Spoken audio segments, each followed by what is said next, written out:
मैया की। डीजे मिट्ठू राजा पटसोनी रूपम recording studio जीवा चौक मधुबनी। पोखरी करे बई घाट बने बई छठी मैया के कलशा भरबई। पोखरी करे बई घाट बने बई छठी मैया के कलशा भरबई। छठी मैया जी के अर्घ देबै, छठी मैया जी के अर्घ देबै।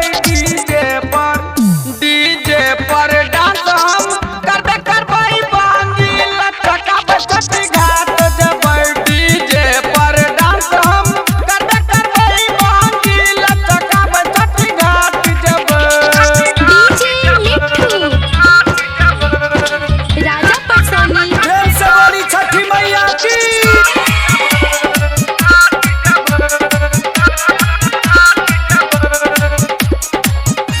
छठी मैया जी के महिमा अपरंपार के में। छठी मई गलखी तीन गो भाई के में।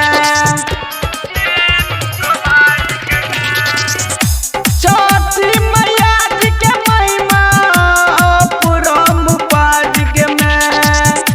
छठी मई गलखी तीन गो भाई के में। पोखरी के चारू कात बाजा लगेबै, छठी मैया जी के गीत बजेबै। लड़ी मरकोरी से घाट सजेबै। डीजे पर डांस हम करबै बांगी लचकाबै छठी घाट जेबै।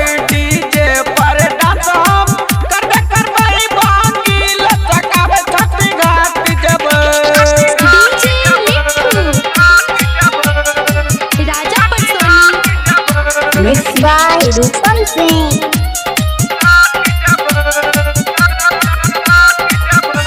पराना के भोर के माई 4 बजे उठबै। माथा पर दौरा लऽ कऽ छठी घाट जेबै। ओ पराना के भोर के माई 4 बजे उठबै। माथा पर दौरा लऽ कऽ छठी घाट जेबै। रूपम मनीष भैया हाथ उठेतै, उगते सूरज देव के अर्घ देतै। रोशन पानी में तार देबै। डीजे पर डांस हम करबै बांगी लचकाबै छठी घाट जेबै। डीजे पर डांस हम करबै बांगी लचकाबै छठी घाट जेबै। पोखरी करे बई घाट बनेबै, छठी मैया के कलशा भरबै।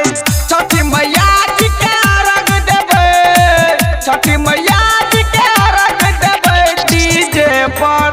डीजे पर डांस हम करबै बांगी लचकाबै छठी घाट जेबै। डीजे पर डांस हम करबै बांगी लचकाबै छठी घाट जेबै। रूपम रिकॉर्डिंग स्टूडियो जीवा चौक मधुबनी।